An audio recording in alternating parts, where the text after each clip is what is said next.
सङ्कटग्रस्त सिद्धिने काठमाडौँ नै कब्जा हुने अवस्था कसले जोगाउन सक्छ देश होइन हामीले मात्रै जोगाउन सक्छौँ काङ्ग्रेस एमालेको हातबाट के भयो देश खरानी भयो उनीहरूको 2/3 थियो नि त सरकार सबै गर्न सक्छौँ भनेको जेएनजीहरूले कैयौँ समय अगाडिदेखि हाम्रो आन्दोलन छ भदौ 23 गते भनेर फेसबुकमा राखे थिए लेखेर दिएका त्यही थिए तर उनीहरूले के भने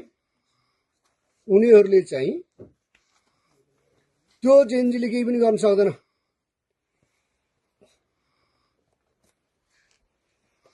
त्यो जेएनजीहरूले केही पनि गर्न सक्दैन तिनी युवाहरू आलाकाँचा हुन् तिनले केही बुझेकै छैनन् त्यो जेएनजीहरूले केही पनि गर्न सक्दैन तिनी युवाहरू आलाकाँचा हुन् तिनले केही बुझेकै छैनन् तिनले केही पनि गर्न सक्दैनन् भनेर के गरे तिनीहरूले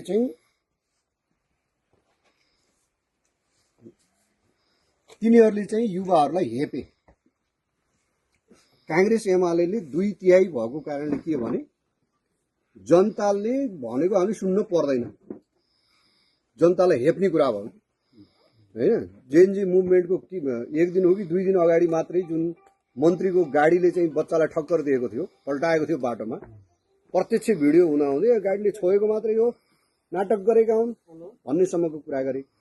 त्यसरी जनतालाई हेप्ने भ्रष्टाचारलाई बढावा दिने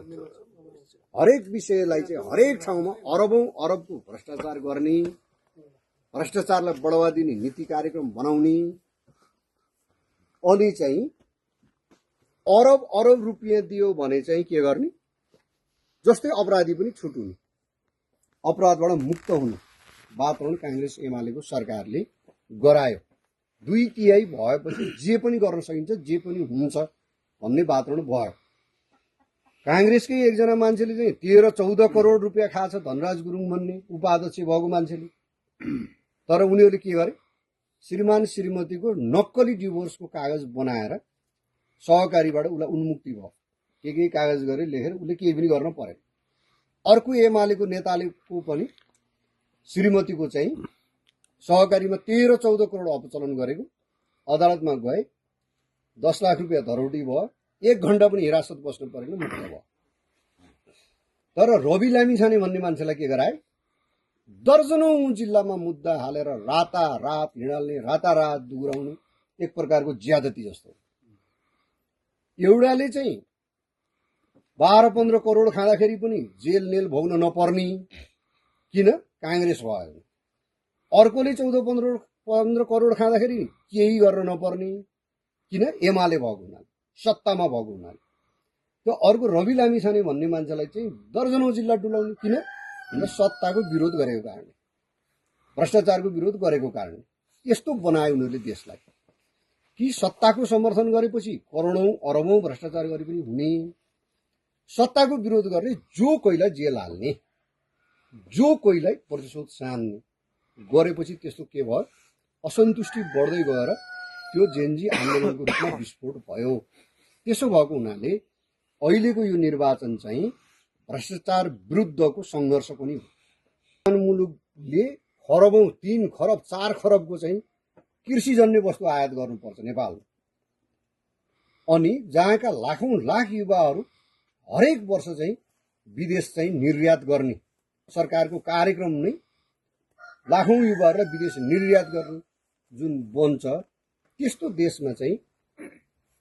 जनताले चाहिँ सुख पाउने अथवा त्यो देश सुदृढ हुने अवस्था रहँदैन त्यसकारणले त्यसको विरुद्धको अभियान पनि यो निर्वाचन हो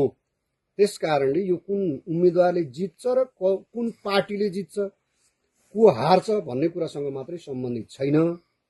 यो चाहिँ हामीले अब देशलाई कता लैजान्छौँ कैयौं चुनावहरू यस्ता छन् अलि जो हाम्रो बुवाहरू जस्ता इन्डियामा गएका अलि पुराना पढालेखालाई थाहा छ यो चाहिँ सिक्किम चाहिँ पहिला हाम्रो के थियो हाम्रो नेपाल जस्तै छुट्टै देश थियो हैन